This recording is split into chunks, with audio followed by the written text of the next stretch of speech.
Halo Sobat Kawanua, kembali berjumpa di Bincang-Bincang bersama saya Regina Makai. Sobat Kawanua, seperti kita tahu Indonesia ini adalah negara maritim di mana luas lautnya lebih besar jauh daripada daratan. Nah, begitu juga di Sulawesi Utara, Sobat Kawanua, tentunya kita punya potensi bahari yang luar biasa. Namun, apakah nelayan kita sudah sejahtera? Kita akan mencari tahu bersama para narasumber kita apa saja sebenarnya tantangan yang dihadapi oleh para nelayan saat ini. Mengapa mereka sulit begitu untuk mencapai kesejahteraan. Sudah hadir bersama saya di studio. Yang pertama ada Pak Devli Laloan selaku Wakil Ketua Himpunan Nelayan Seluruh Indonesia DPD Sulawesi Utara. Halo Pak, apa kabar? Baik Ibu Regina. Terima kasih sudah hadir di studio. Yang kedua ada Pak James Sumaiku selaku Ketua OKK HNSI Sulut. Halo Pak, apa kabar? Baik, Bu Regina. Terima kasih sudah hadir ya Pak Devli dan juga Pak James di studio Kawanua TV ya. Ini dalam rangka jelang Hari Nelayan begitu ya, se-Indonesia ya. Iya. Iya, Hari Nelayan yang diperingati setiap tanggal 6 April. Oke. Nah, Bapak-bapak sekalian, kan kita lihat ya Sulawesi Utara ini sebenarnya dari ujung Nusa Utara bahkan ya sampai ke wilayah Bola Mongondo punya banyak sekali wilayah laut begitu ya, garis pantainya sangat panjang Bapak-bapak. Potensi perikanan yang ada di Sulawesi Utara saat ini mungkin bisa dijelaskan bagaimana? Silakan. Mungkin Pak Makasih James, Bu ya. Regina. Kemarin saya mendengar yang disampaikan oleh Pak Gubernur Sulawesi Utara bahwa kita punya triliunan rupiah, Wah. 1, sekian triliun yang bisa diambil dari laut, Ya. dan itu sebagai potensi Sulawesi Utara. Gitu. Saya kira jadi jawaban tadi bahwa kita berpotensi, hanya kemudian apakah bisa potensi ini bisa kita eksploitasi atau tidak kita ambil. Karena kita harus mengeksploitasi itu. Kalau potensi laut itu berbicara soal tentu ikan. Ya. Nah, ikan ini harus ditangkap, tidak dipanggil. Gitu. Kalau Betul. dipanggil kita tidak. Nah, kalau ditangkap itu artinya bahwa kita perlu berbagai macam fasilitas, infrastruktur maupun sumber daya manusia untuk bisa mendapatkan hasil itu Ya. secara maksimal sehingga bisa menjawab apa yang disampaikan oleh Pak Gubernur. Saya kira itu. Kemudian persoalannya ya nanti apakah saya akan lanjut dengan persoalan-persoalan atau gimana? Oke, jadi berarti memang bahkan Gubernur Sulawesi Utara ya sudah mengkonfirmasi luar biasa, punya potensi luar biasa bahkan sampai triliunan per tahun maksudnya Pak? Saya Atau kurangi per bulan? tapi triliun, bisa per Triliunan. bulan, tergantung kalau kita bisa tangkap banyak tentu Iya. bisa per bulan. Berarti ikan-ikan di Sulawesi Utara Iya, masih sangat banyak iya, ya? Itu. Oke, mungkin dari Pak Devli ada mau ditambahkan Pak soal potensi maritim kita di Sulawesi Utara apa saja? Mungkin selain ikan apakah ada yang lain? Baik Bu. Cara masalah potensi ikan, Ya, terutama ikan tuna yang ada Oke. di Sulut kan terkenal. Betul. Bahwa penghasil ikan tuna ada di Sulawesi Utara Bu. Nah ini yang harus kita kembangkan, bagaimana bukan cuma ikan tuna. Nah ikan-ikan malalugis juga kita bisa ekspor ke depan. ya, Yang ada di Sangir, oke. Talaut, di kabupaten yang lain. Oke. Ya ini potensi ikan cakalang juga kan terbesar di Sulut Iya. sini. Cakalang Seperti itu. dan tuna. Tuna, Tuna iya, Bu. kita grade-nya memang grade terbaik kah Terbaik, atau Bu. bagaimana? Paling terbaik di Sulawesi Utara. Kalau di dunia bagaimana? Kalau di dunia sebetulnya ya contohnya dari perusahaan yang ada di Bitung Bu, itu ekspornya ke Amerika sekarang ini Bu. Oh, Ikan oke. tuna sekarang ini. Oke. Ini baru-barusan dengan torampe perusahaan itu yang ada di Bitung, 5 kontainer yang baru diekspor di Bitung Ke Amerika ke ya? Amerika. Oke, ini luar biasa. Ikan Berarti tuna. grade ikan tuna kita berarti memang sudah diakui hingga ke pasar internasional. Begitu, Iya, Bu. Pak James mungkin Jadi ada gini, yang Bu menambahkan? Ini kan dia grade-nya bagus. Ketika kita angkat dia punya kualitas. Iya. Ikan tuna itu berkualitas pada saat dia di laut. Oke. Kita angkat kemudian kita biarkan 2 hari dia busuk. Oke. Jadi kemudian bagaimana kita menangani itu supaya betul grade-nya itu tetap Tetap utuh, standar, ya. Standar. tetap utuh.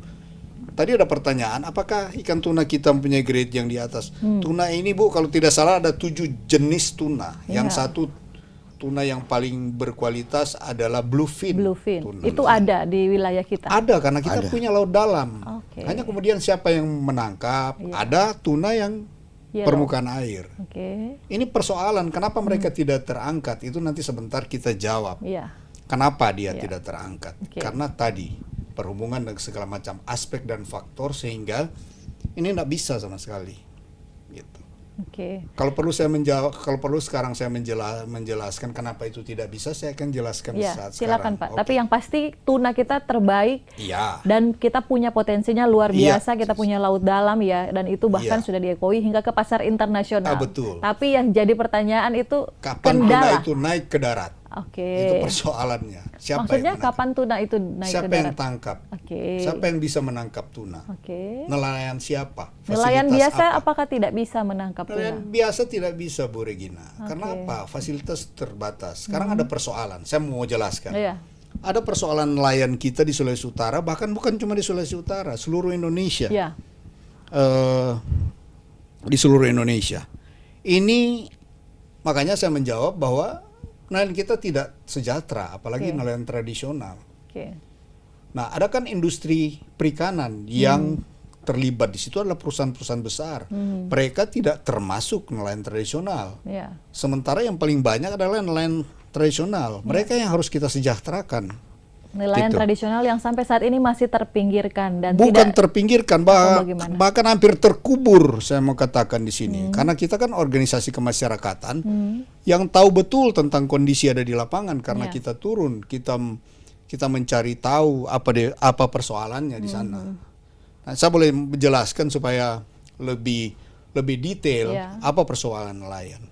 Saya katakan bahwa nelayan tidak sejahtera. Kenapa tidak sejahtera? Karena mereka tidak bisa menghidupi keluarganya, apalagi menghidupi orang lain, apalagi bertahan hidup. Karena ada ini, saya sempat mencatat ini. Ada beberapa faktor yang menjadi kombinasi dari persoalan itu. Oke. Yang pertama adalah persoalan struktural.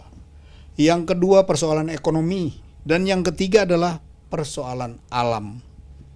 Nah, apa faktor penyebabnya? Pertama, keterbatasan modal. Mereka bagaimana ke laut kalau mereka tidak punya perahu, mereka tidak punya kail, mereka tidak punya jala, mereka tidak punya modal untuk itu. Sehingga akhirnya mereka ketergantungan terhadap tengkulak. Jadi ada bos-bos yang menyiapkan perahu, yang menyiapkan segala fasilitas perikanan untuk mereka menangkap ikan, tetapi membayar ke mereka dengan ditentukan oleh para tengkulak ini. Oke. Sehingga Harganya masih jauh di bawah. iya, sehingga standar. mereka tidak mendapatkan keuntungan, bahkan untuk saving makan saja mereka tidak ada, mereka terlilit hutang karena tengkulak. Oke. Yang ketiga, BBM bersubsidi. Melaut itu 60% itu tergantung BBM. Iya. Mereka dapat di mana? Mereka tidak mendapatkan itu karena tidak mendapatkan akses untuk dapat BBM bersubsidi. Nelayan tidak punya tempat Iya. khusus untuk Tidak ada. Tidak ada, Bu. Sampai saat Tidak ini? ada. Sampai ada juga sebagian-sebagian tidak ada. Nanti saya jelaskan kenapa mereka tidak ada. tidak Jadi ada mereka stasiun tidak dapat. khusus yang melayani Tidak ada, nelayan belum di ada. Sulawesi Utara Di hingga Sulawesi saat ini. Utara mungkin ada Sulawesi Utara mungkin ada 1-2.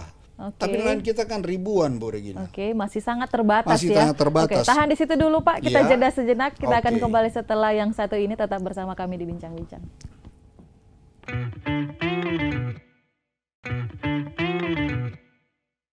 Iya, kembali bersama kami di Bincang-Bincang. Tadi Pak James sudah mengatakan bahwa memang nelayan kita, termasuk nelayan di Sulawesi Utara, masih jauh dari kata sejahtera begitu Pak. Walaupun tiap hari ke laut Pak, masih belum bisa mencukupi kebutuhan mereka sehari-hari. Iya, karena ada persoalan tadi. Saya baru sampai di permasalahan yang ketiga, BBM sulit. Iya. Sehingga mereka mau ke laut pakai apa? Iya. Gitu. Yang keempat, penurunan sumber daya laut. Ini Oke. persoalan ini sangat krusial sekarang ini. Karena apa? Reklamasi pantai itu membuat ikan itu tidak ada di pinggir lagi. Oke. Mereka ke tengah. Sementara nelayan tradisional kan dia menggunakan perahu yang terbatas berapa mil laut dia bisa ke laut. Kalau tidak dia hilang. Dia bisa ditemukan di Filipina, bisa ditemukan di Thailand karena hilang. Jadi dia terbatas. Oke. Sementara ikan sudah tidak ada di tepian pantai karena ada reklamasi. Ini dikeluhkan oleh para nelayan tradisional Oh di iya, Sulawesi Utara. bahkan sekarang masih ada demo-demo dengan adanya reklamasi. Ada kelompok-kelompok LSM yang apa? Yang memprotes itu karena mereka nelayan gitu. Oke. Jadi itu yang keempat. Yang kelima, sumber daya manusia yang berkualitas. Oke. Mereka tidak dilatih, mereka berdasarkan kebiasaan orang tua mereka dulu bagaimana melaut. Sementara kondisi sekarang ini kan memang segala sesuatu itu harus pendekatannya teknologi, informasi, peralatan, Ya. karena efisiensi dan efektivitas untuk mendapatkan hasil itu kalau kita menggunakan pendekatan itu maka hasilnya akan tinggi. Oke. Yang keenam, ini yang paling apa namanya? Yang keenam ini yang paling buat kita greget sebagai organisasi kemasyarakatan adalah keberpihakan pemerintah. Oke, keberpihakan. Ibu Regina, nelayan ini terdiri dari kelompok nelayan yang tradisional dan industri perikanan. Ya. Pemerintah hanya melihat industri perikanan. Mereka kan industri perikanan itu mereka menggunakan kapal-kapal besar, mereka menggunakan jala-jala yang modern. Sedangkan tradisional itu mereka menggunakan perahu yang kecil-kecil. Nah, kenapa saya katakan tidak ada keberpihakan pemerintah di situ? Karena kebijakan pemerintah tadi harus mendukung kebutuhan nelayan. BBM bersubsidi harus disiapkan. Ini di Sulawesi Utara, Pak, konteksnya? Di Sulawesi Utara dan seluruh Indonesia setelah saya search dan saya ketahui bahwa ini persoalan umum, termasuk di Sulawesi Utara. Oke. Jadi mereka sulit dapat BBM bersubsidi. Sebenarnya kalau pemerintah berpihak, pemerintah itu harus membuat depot-depot BBM bersubsidi di setiap pelabuhan-pelabuhan perikanan. Oke. Baru modal. Pemerintah memberikan bantuan kepada nelayan itu tidak berdasarkan database. Bahkan ya ada yang mengaku nelayan. Jadi pendekatannya betul-betul tidak objektif. Tidak objektif. Ya. Jadi ketika mereka dapat bantuan, Ya. mereka tidak jadi nelayan lagi. Mereka jadi tukang ojek karena bantuan ini dijual untuk beli motor. Oke. Jadi Berarti ini ada apa ya? Kesenjangan Ya. ini. Terjadi kesenjangan. Makanya kami sebagai organisasi yang akan menjadi channeling, akan jadi jembatan itu menuntut kepada pemerintah supaya kebijakan pemerintah terhadap nelayan tradisional itu betul-betul nyata. Oke. Caranya bagaimana? Caranya adalah coba gunakan kita untuk memberikan data bahwa ini betul-betul nelayan, ini tidak, ini perlu dibantu, ini tidak perlu dibantu. Sampai saat ini belum ada berarti komunikasi begitu dengan Iya, dengan pemerintah HNSI kita begitu, Pak? belum. Tapi selama ini Republik ada kan, ini kan ada dana-dana bantuan untuk nelayan. Iya, begitu banyak. Cuma tidak tepat sasaran, tidak kena Oke. kepada nelayan, gitu. Lalu siapa yang menerima kalau Iya, bukan ada yang nelayan? kena bantuan ini yang mandi di pantai, bukan mencari uang di pantai, mencari Oke. ikan, gitu. Oke. Makanya perlu ada database. Ya. Database ini perlu dari sumber yang jelas. Oke. Dari pemerintah di desa, kelurahan, ada kami organisasi. Ya. Itu yang mengidentifikasi para nelayan ini Oke. sehingga betul-betul nelayan. Oke. Ini yang dapat bantuan Baik. ikan duyung bagaimana? Saya kira itu. Kalau dari Pak Regina. Devli mungkin ada tambahan Pak melihat tantangan-tantangan yang dihadapi nelayan Sulawesi Utara khususnya. Iya, terima kasih Bu Genia. Memang apa yang sudah dikatakan oleh Pak James Ya. memang betul bahwa ada kelemahan-kelemahan seperti kelompok nelayan yang tradisional. Ya. Ada juga kelompok-kelompok yang memang dibuat oleh orang-orang yang Industri punya ya. kepentingan. Oke. Nah, ini sehingga program-program pemerintah ini tidak sampai kepada nelayan yang seharusnya menerima itu, Bu. Oke. Contohnya Pak, ada yang pernah didapati di lapangan? Banyak, Bu. Contoh ada yang artinya di sini bahwa bukan sebagai nelayan tetapi seorang pengusaha. Tapi Banyak. dapat bantuan pemerintah. Dapat bantuan pemerintah, dapat Oke. kapal yang ada di beberapa daerah yang saya telusuri bahwa banyak yang mengaku sebagai nelayan, Bu. Tapi bukan nelayan, sehingga kapal-kapal itu akhirnya dikasih kepada perusahaan seperti itu, Bu. Begitu juga ada juga bantuan-bantuan pusat untuk bagaimana ini ikan yang didapat oleh nelayan yang bisa berkualitas sehingga dapat bantuan mobil untuk pakai pakai pendingin di Ya, situ. cold storage. Tapi yang dapat kan bukan nelayan, Bu. Tapi perusahaan yang dapat bawa nama nelayan. Oke. Itulah yang dia punya jadi kendala Itu di yang lapangan. sering ditemui di lapangan, Di oleh lapangan yang ada. HNSI. Oleh sebab itu dengan kehadirannya HNSI yang sekarang ini bagaimana supaya nelayan itu betul-betul diperdayakan berhubungan dengan pemerintah juga seperti itu. Oke, kalau untuk data nelayan sendiri Pak, untuk di Sulawesi Utara ini, di mana-mana saja Pak yang ada? Apakah masih di semua wilayah ada nelayannya? Yang ada laut tentunya, Bu, Oke. kalau nelayan. Tapi kalau Ya. kami dari HNSI juga ada perikanan darat kan, Bu. Oke, ya. Jadi kami juga ada di Perikanan darat termasuk nelayan? Atau kalau bukan? di budidaya, Oh, Bu. budidaya. Iya. Oke. Danau juga itu dikatakan nelayan, Bu, seperti Oke. itu. Cuman yang dikatakan memang nelayan full itu ada di pesisir pantai. Oke. Kalau Tomohon, Kota Mobagu kan di dalam kota, Bu. Nggak ada lautnya. Jadi banyak kan budidaya. Oke. Seperti itu, Bu. Baik. Nah, ini kan kalau mau dilihat ya yang dikeluhkan oleh Bapak-bapak tadi bahwa nelayan masih bahkan tadi dikatakan somut tak kubur ini. Padahal pemerintah Indonesia ini bahkan ada kementerian sendiri yang khusus urus soal kelautan dan perikanan ya. Harusnya nelayan kita sejahtera, harusnya ada banyak bantuan yang diberikan. Tapi ternyata masih banyak miskomunikasi di lapangan, mungkin bantuan-bantuannya tidak sampai ke orang-orang yang tepat. Lalu apa yang harus dilakukan ke depan? Kita akan bahas usai jeda berikut.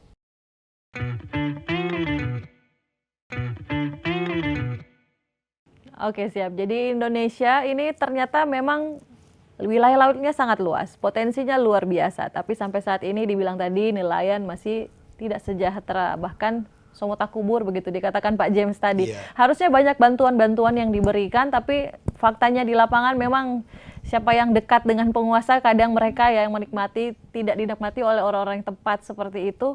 Nah, Pak James, kalau untuk khususnya Sulawesi Utara, yang Pak James lihat saat ini bagaimana nelayan-nelayan di Sulawesi Utara? Sama nelayan justru kita yang jadi referensi kita adalah nelayan Sulawesi Utara yang tidak sejahtera sampai saat sekarang. Walaupun tiap hari orang pergi di laut, nggak Iya, bisa karena tadi mencukupi. kan mereka itu berhadapan dengan persoalan yang saya sampaikan tadi, BBM sulit, Tengkulak. alat tangkap mereka tidak punya, mereka berhadapan dengan tengkulak, mereka mungkin dapat hasil lumayan kalau dia punya modal sendiri, tapi harus berbagi dengan para tengkulak. Oke. Kemudian faktor alam tadi, ada kan kadang-kadang angin ribut, Ya. nggak bisa melaut. Seharusnya pada saat dia melaut, dia saving. Supaya ketika dia tidak melaut, dia makan. Tapi tidak. Ya. Ketika dia melaut, dia pulang dia makan. Ketika angin ribut, dia utang. Gitu. Itu menjadi persoalannya di situ. Sehingga kemudian nelayan ini saya katakan bahwa mereka itu bukan terpuruk, mereka bisa terkubur. Bahkan banyak nelayan sebenarnya yang secara tradisional mereka juga itu mempunyai kemampuan profesional, mereka meninggalkan itu. Mereka mencari yang lebih mudah untuk hidup, yaitu yang pragmatis, jadi tukang ojek. Banyak ditemukan juga di Sulawesi Utara. Iya, kemudian di Sulawesi banyak sekali justru yang beralih profesi itu. Kalau bicara soal bantuan pemerintah, ada bantuan pemerintah. Iya. Hanya kemudian kebijakannya itu yang tidak tepat sasaran Iya. atau kurang tepat sasaran Iya. karena tadi ada faktor-faktor politis, ada faktor-faktor hubungan intensitas pribadi antara nelayan dengan orang, dengan pengambil Ya. kebijakan. Tapi tadi juga dibilang kalau nelayannya bantuannya dibelikan motor, itu salah juga kan Pak? Itu sangat-sangat salah, tapi karena dia bukan nelayan, dia dapat bantuan, bukan profesinya, ya, kan lebih baik dia beli bukan motor. nelayan asli berarti yang Iya, beli makanya motor. kita wakil gubernur. Kenapa saya semangat? Karena wakil gubernur kan pemerintah Ya. sebagai ketua NSI. Mereka yang bikin kebijakan. Kebijakan pemerintah itu wakil gubernur itu berperan sangat. Nah, kalau dia ketua NSI Sulawesi Utara, maka otomatis dia tidak perlu channeling, dia langsung. Iya. Hanya kemudian kita yang di bawah ini yang berikan informasi persoalan apa yang ada di sana supaya kemudian itu dikaji ketika dia menjadi bantuan pemerintah dia tepat sasaran. Itu. Oleh sebab itu ada pertanyaan dari Ibu Regina tadi bahwa kita sementara mengkonsolidasi data, kita sementara cari nelayan mana yang betul, menginformasikan itu. Ya. Apa persoalan? Kita sementara menangani persoalan yang betul-betul sangat krusial. Ya. BBM bersubsidi. Tapi itu kan panjang karena ada sistem, ada regulasi, ada aturan dari Pertamina. Ya. Siapa yang berhak mendapatkan? Betul. Dan Sebab itu ketika butuh intervensi pemerintah juga. Iya betul. Sebab ketika kita adakan itu, pengusaha ini masuk, dia borong. Akhirnya dia jual lagi ke nelayan yang membutuhkan, karena nelayan kan terbatas uang. Sekarang dia tidak bisa beli, tapi dia butuh, dia kasih utang. Ya. Jadi kalau BBM misalnya harga Pertalite 6.800, kan nanti dia bayar ke pengusaha 7.000, 10.000. Bahkan kalau di kios-kios jadi 10.000. Ya. Kalau dia solar 6.800. Nah ini persoalan sebenarnya yang harus diketahui oleh nelayan supaya dia juga menggeliat berusaha mencari siapa yang bisa membantu dia untuk membantu menyelesaikan persoalan. Ya. Sementara di satu pihak kita harus informasikan ke pemerintah bahwa ini keteledoran, ini tidak perhatian. Kita informasikan. Mungkin saya mau katakan mereka tahu atau mereka tidak tahu, kami tidak tahu. Itu persoalannya, Bu. Mereka tahu siapanya Pak ini mereka? Maksudnya pemerintah tahu atau tidak persoalan? Oke, makanya butuh HNSI mungkin untuk Iya, membantu untuk menyuarakan ini. karena inilah fungsi organisasi kemasyarakatan ini. Ya. Untuk menjadi jembatan menyampaikan aspirasi nelayan. Ada banyak sih tugas HNSI, tapi ini yang paling penting. Oke. Makanya poin 6 tadi saya katakan bahwa itu yang paling penting. Keberpihakan pemerintah ya. terhadap nelayan tradisional. Oke. Saya kira itu, Bu Regina. Baik, Pak Devli ini dari Wakil Ketua HNSI. Kalau lihat organisasi nelayan di Sulawesi Utara ini yang paling banyak Pak di daerah-daerah mana saja Pak? Nelayan ada di kepulauan Cangir, Oke. Talaut, baru Sitaro, Oke. baru Bitung, baru di Minahasa bagian selatan, baru Bolmong Timur, Boltim, baru Bolmut. Itu yang paling banyak banyak nelayan. ya. Iya, nelayan. Oke, baik. Nah, yang jadi pertanyaan kan tadi sudah kita bahas kan nelayan kita masih jauh dari kata sejahtera. Saya kembalikan lagi, caranya biar sejahtera itu harusnya nelayan apa yang dilakukan, Pak? Yang dilakukan sekarang ini lebih baik. Pertama yang diberikan kepada seperti apa Pak James katakan, program itu pertama harus kena sasaran kepada nelayan yang memang betul nelayan tradisional, Bu. Kedua teknologi. Teknologi ini memang masih kurang yang diberikan kepada nelayan. Teknologi seperti apa Teknologi, maksudnya Pak? Contohnya begini, Bu. Kalau mau menangkap ikan pada bulan ini begini, kapan dia ada? Contoh ikan tuna. Sifat ikan tuna apa? Melawan arus. Kapan dia arus ini pergi dan kapan dia kembali? Itu yang harus dikasih tahu kepada nelayan, bahwa supaya dia melaut itu dia tahu itu ikan itu ada di mana, Bu.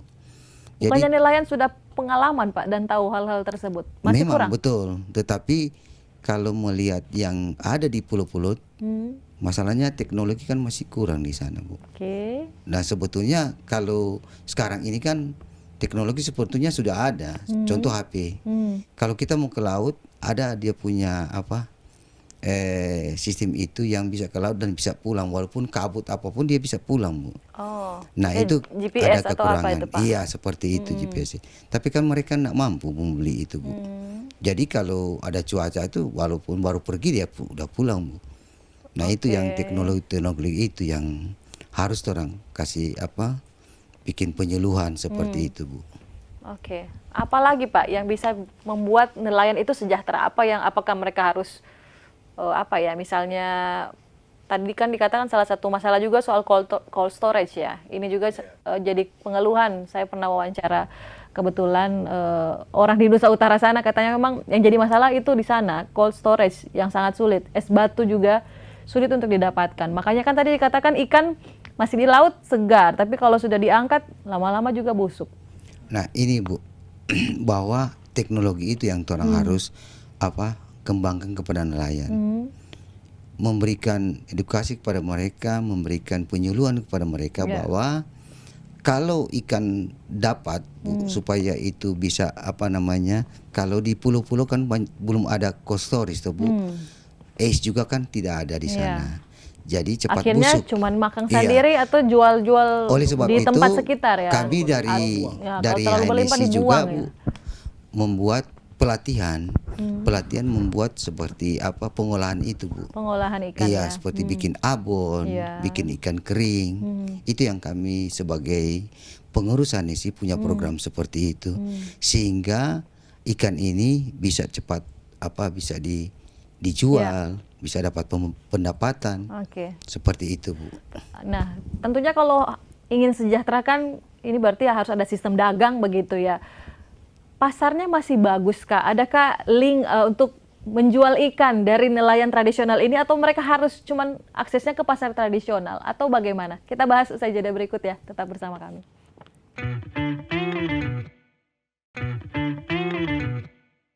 Ya, masih bersama kami di Bincang-Bincang bersama Himpunan Nelayan seluruh Indonesia DPD Sulawesi Utara, Pak Devli dan juga Pak James.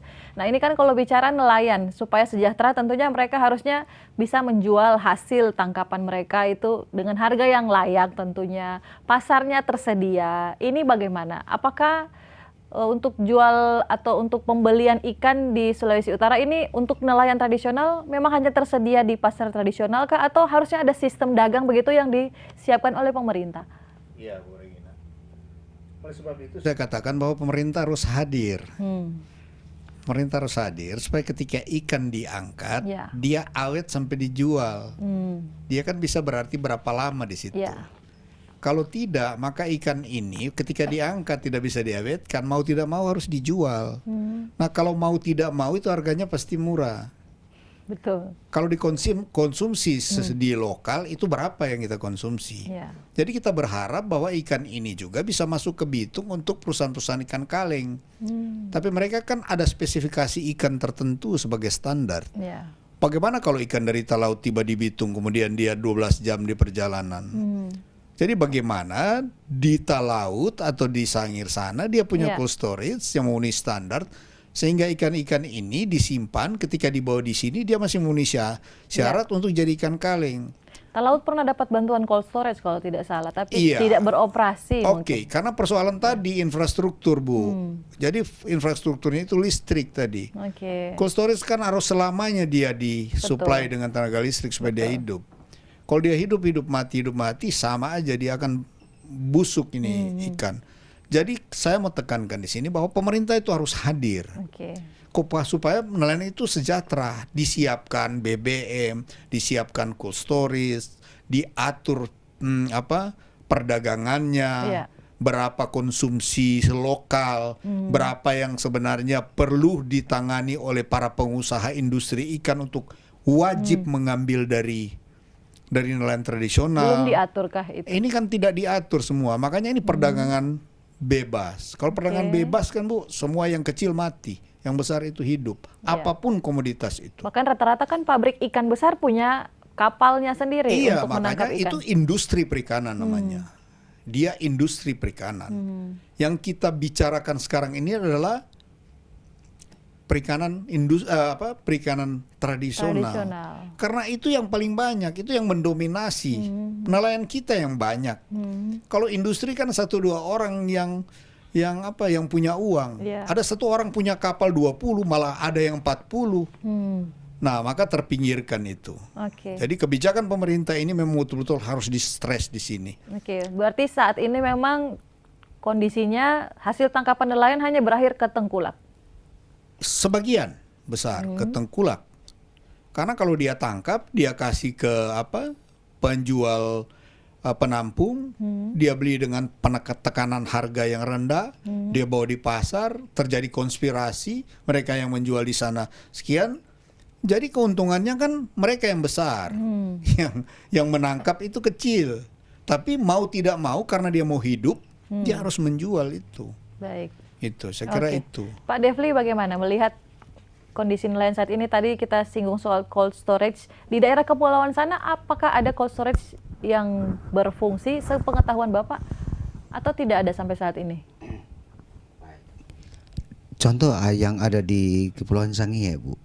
Saya pernah ditugaskan di sana melihat itu cold storage yang ada di sana. Ada cold storage yang untuk nelayan tapi tidak tepat sasaran, Bu. Karena apa? Karena yang dikasih di cold storage itu bukan tempat nelayan, Bu.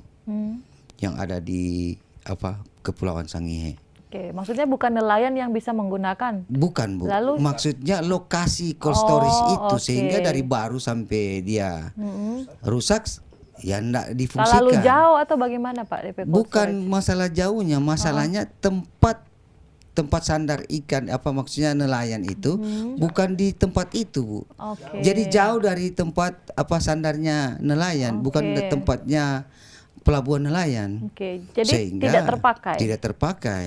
Mubazir berarti Mubazir. cold storage. Ini Seperti di Sangihe, itu. Pak. Di Sangihe yang Oke. ada. Jadi ada beberapa tempat juga seperti itu, Bu.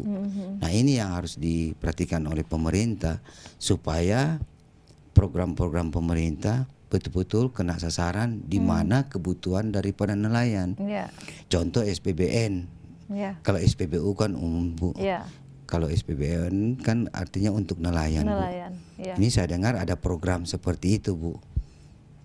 Informasi dari Pak Ketua bahwa nanti akan berikut ada untuk SPBN untuk nelayan-nelayan di beberapa titik. Yang Di mana saja Pak direncanakan? banyak, Bu. Sudah ada Di informasi? Minahasa sudah, Bu, ke pusat Iya. bahwa mungkin akan ada SPBN khusus untuk nelayan Oke. itu, Bu. Itu yang ketua kami sedang berupaya untuk supaya SPBN itu betul-betul ada dapat di Sulawesi Utara sehingga nelayan yang ada di Sulawesi Utara ini bisa dapat BBM yang bersubsidi. Di mana saja Pak yang diajukan Di HNSI Sulut? Manado ada yang contohnya di Tumumpa sana, Bu. Tumumpa. Baru di Sangir, ada di Talaut. Semua Sangihe, kabupaten Talaut. kota masuk, Bu. Yang orang Oke. kirim dia punya usulan itu, Bu. Kami sudah kirim ke sana. Ada sekitar hampir 20 titik, Bu. Oke, Untuk- hampir 20 titik ya, yang diajukan diajukan. ke KKP berarti ya. Ke KKP untuk mendapatkan bantuan SBBN untuk nelayan itu. Oke, itu kira-kira Pak bisa ada realisasinya atau seperti apa? Masih panjang birokrasi atau bagaimana? Ya, menurut ketua ya yang penting kita sudah kasih masukan Oke. untuk kebutuhan itu. Jadi kapan dia punya realisasi itu kami lagi menunggu, Bu. Oke. Termasuk cold storage. Oke. Tetapi kami bersyukur, Bu, puji Tuhan, Bu, bahwa di Sulawesi Utara kami dapat dari pusat dari KKP menyetujui 26 titik untuk kampung nelayan, Bu. Ya.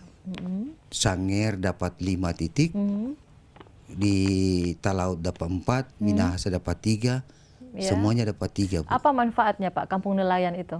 Untuk mengelola di nelayan itu sendiri di Oke. desa yang membutuhkan cold storage, pelabuhan Difasilitasi pemerintah di pusat. pusat, Bu, dengan Oke. anggaran 23 miliar Oke. per desa. Direalisasikan kapan Pak?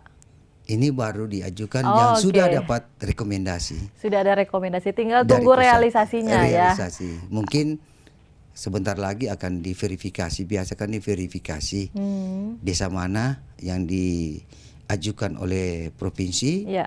Nah, mereka akan verifikasi cocok enggak ini program bantuan ini.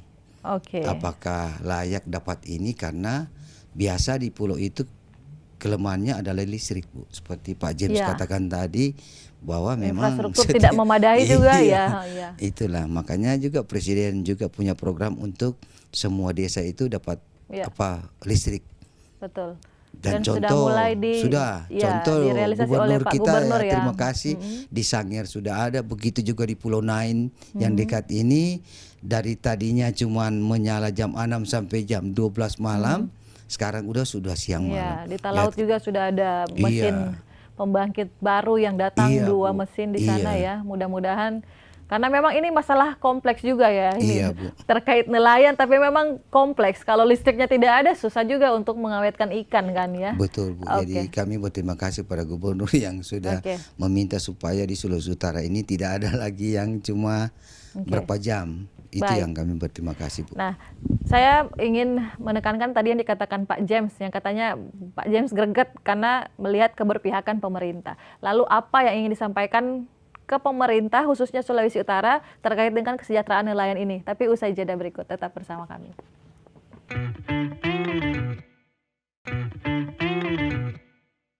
Ya, Anda masih menyaksikan bincang-bincang bersama HNSI, Himpunan Nelayan Seluruh Indonesia, DPD Sulawesi Utara. Pak James, tadi dikatakan keberpihakan pemerintah begitu, belum nampak atau masih kurang yang dimaksud Pak James sehingga nelayan kita masih jauh dari kata sejahtera. Adakah yang ingin disampaikan untuk pemerintah Provinsi Sulawesi Utara, Pak, untuk meningkatkan kesejahteraan nelayan? Oke, makasih Bu Regina. Jadi belum nampak, bukan tidak, tapi belum signifikan. Karena tadi belum tetap tepat sasaran. Nah, sekarang kita optimis dengan Pak Gubernur karena dengan ungkapan Pak Gubernur bahwa kita punya potensi sekian triliun, itu artinya apa? Ya. Pak Gubernur berniat untuk mengeksploitasi ini. Nah, Pak Gubernur tidak bisa sendiri, dia harus melalui nelayan. Artinya apa? Ada kebijakan pemerintah nanti yang sebentar akan ke nelayan. Hanya kemudian manajemen yang harus diatur berdasarkan informasi yang jelas. Yang kedua, kami optimis karena apa? Yang ketua HNSI adalah Pak Wakil Gubernur, Pak Dr. Victor. Dan mereka yang pemangku kebijakan sebagai decision maker dan policy maker di Sulawesi Utara. Otomatis sebagai tanggung jawab moral, dia akan memprioritaskan nelayan karena itu jadi tanggung jawab dia. Gitu. Jadi ada optimisme di sini. Dua pemimpin kita ini memang betul-betul konsen. Kita hanya menunggu sekarang, kemudian kita akan mendorong supaya jangan terlalu lama. Supaya ikan-ikan ini tidak semakin jauh ke laut dengan adanya reklamasi dan segala macam. Jangan terlalu lama apanya, Pak? Kebijakannya. Kebijakan. Iya, dan kebijakan jangan apa? hanya bicara atau lip service saja. Kita akan tetap menjaga itu, tapi kami tetap optimis. Ya. Karena Pak Gubernur ngomong, Pak Wakil Gubernur, Ketua organisasi kemasyarakatan. Saya kira ini supaya nelayan itu bisa minimal dia bisa menghidupi dirinya. Tadi dikatakan kan ada penurunan sumber daya laut, Pak, ya, karena terkait dengan reklamasi yang ada, termasuk di Manado juga. Apakah itu jadi perhatian juga? Itu harus jadi perhatian. Artinya begini, kebijakan pemerintah itu kan tidak ada yang salah. Tapi kemudian kebijakan-kebijakan ini bisa memberikan kontribusi terhadap pihak tertentu, tetapi kemudian merugikan pihak tertentu. Maka perlu ada kajian di situ. Kalau reklamasi apa yang jadi rugi? Apakah akan mempengaruhi biota laut yang menjadi makanan ikan? Apakah akan mempengaruhi nelayan karena nelayan akan terpinggirkan, tergeser karena wilayah penangkapan mereka itu jadi kecil? Ini perlu ada kajian yang betul-betul komprehensif. Dan pemerintah itu harus ada di situ untuk memakai semua pihak sehingga kebijakan ini tidak hanya membangun pihak tertentu, aspek tertentu, tapi semua aspek dia terbangun dengan adanya itu. Artinya bahwa dengan adanya reklamasi, ada industri di situ, ada orang di situ, nelayan bisa jual ikan di situ.